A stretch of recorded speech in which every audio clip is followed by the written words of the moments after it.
India दुनिया का सबसे जवान पॉपुलेशन वाला देश है। यहाँ लगभग 65% पॉपुलेशन 35 साल से कम है।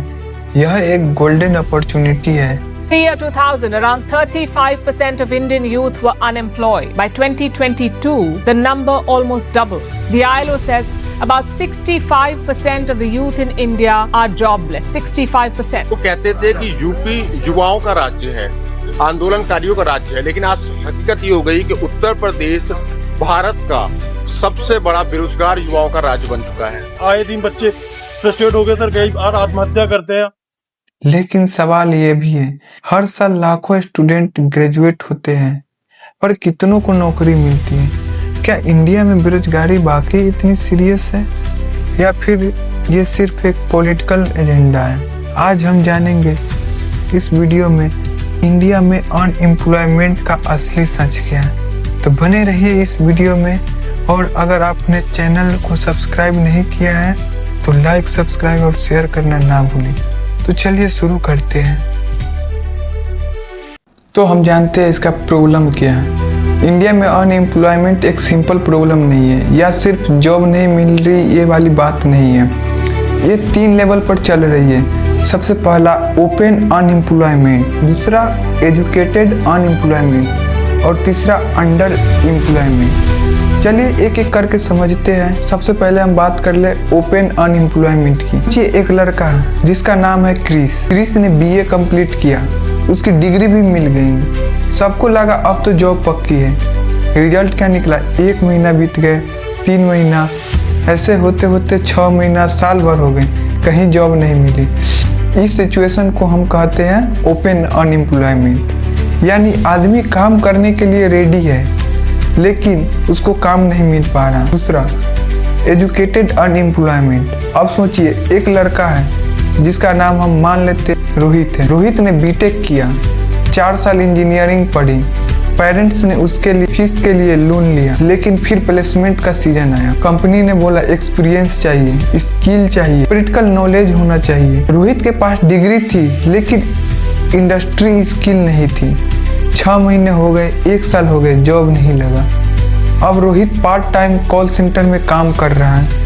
इंजीनियरिंग डिग्री के बाद ये एजुकेटेड अनएम्प्लॉयमेंट ओपन अनएम्प्लॉयमेंट से भी ज़्यादा डेंजरस होता है, क्योंकि इसमें एक्सपेक्टेशन भी हाई होती है, फैमिली प्रेशर भी होता है, सोशल कंपैरिजन भी होता है और फ्रस्ट्रेशन इसमें डबल हो जाता है। तीसरा हम समझते हैं अंडर एम्प्लॉयमेंट। एक लड़का है जिसका नाम हम मान लेते हैं इमरान है। इमरान ने BSc किया, सपना था कि वह लैब में काम करेगा, रिसर्च करेगा, लेकिन जॉब नहीं मिली। अब वह क्या कर रहा है? दिन में 4 घंटे एक छोटी दुकान पर काम करता है। महीने के उसे लगभग 7 से 8 हज़ार रुपये मिलते हैं। लेकिन यहाँ पर बात आ जाती है कि वह अपनी क्वालिफिकेशन के हिसाब से काम नहीं कर रहा है। क्या वह अपनी फुल पोटेंशियल यूज कर रहा है? नहीं। यही होता है अंडर एम्प्लॉयमेंट। बहुत तकलीफ होती है जब आप योग्य हो और लोग आपकी योग्यता ना पहचाने। अब चलिए हम जानते हैं जॉब क्यों नहीं मिल पा रही और जॉब क्यों नहीं बन रही है। अब सबसे बड़ा सवाल ये है, आखिर जॉब क्रिएट क्यों नहीं हो रही उतनी स्पीड से जितनी की पॉपुलेशन बढ़ रही है? इसके मेजर 2 पिलर है। सबसे पहले बात आती है मैन्युफैक्चरिंग की। मैन्युफैक्चरिंग में हम समझते हैं जॉब मशीन जो तेज नहीं चल रही। मैन्युफैक्चरिंग मतलब होता क्या? जो फैक्ट्री के बेस पे प्रोडक्शन होता है। जब एक फैक्ट्री लगती है तो वहाँ पे डायरेक्ट वर्कर हायर्स होते हैं, ट्रांसपोर्ट जॉब बनती है, रॉ मटेरियल सप्लाई का काम होता है, वेंडर्स को भी फायदा होता है। इससे एक मल्टीपिलर इफेक्ट क्रिएट होता है। जैसे एक फैक्ट्री हजारों इनडायरेक्ट जॉब क्रिएट करती है। इसी वजह से कंट्री जैसे चाइना ने मैन्युफैक्चरिंग से मैसिव एम्प्लॉयमेंट क्रिएट किया। लेकिन इंडिया में प्रॉब्लम क्या है? सबसे पहला प्रॉब्लम लैंड एक्वाइजेशन इशू। इसमें कंपनी को सही लैंड नहीं मिल पाती या सही जगह पे उसको एक्वाइजेशन लैंड का नहीं हो पाता। दूसरा high logistic cost, global competition. उसके बाद रिजल्ट क्या निकला? फैक्ट्री उतनी फास्ट नहीं ग्रो पाती जितनी फास्ट उस पॉपुलेशन बढ़ रही है, यानी कि इसमें डिमांड ज़्यादा है पर सप्लाई कम। अब दूसरा बात कर ले सर्विसेज की। इसमें हाई स्किल नॉलेज चाहिए ना, जैसे सर्विस सेक्टर में आ जाते हैं। इंडिया का सर्विस सेक्टर स्ट्रॉन्ग एरिया है, जैसे हो गया आईटी, बैंकिंग, एजुकेशन और हेल्थ केयर। ये सब जॉब क्रिएट तो करते हैं, सबसे बड़ा हिस्सा यही बात हो जाती है कि कंपनी जैसे टाटा हो गया, विप्रो हो गया, इन्होंने लाखों जॉब क्रिएट की है, लेकिन ये जॉब मोस्टली स्किल लोगों को ही मिलती है, जिसमें लो स्किल यूथ के लिए ऑप्शन लिमिटेड है। और अब तो एआई का जमाना है, एआई अब जॉब को भी रिप्लेस कर रहा है।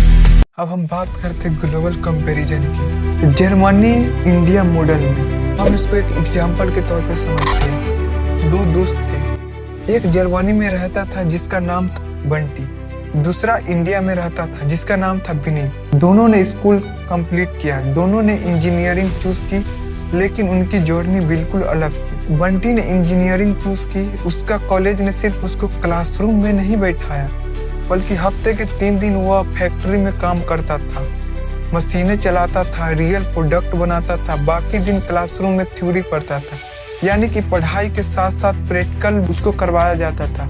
इस मॉडल को जर्मनी में डुअल वोकेशनल सिस्टम कहते हैं, जहाँ स्टूडेंट पढ़ते भी है और काम भी सीखते हैं। जब बंटी ग्रेजुएट हुआ तो उसके पास डिग्री भी थी और 2 साल का रियल एक्सपीरियंस भी था।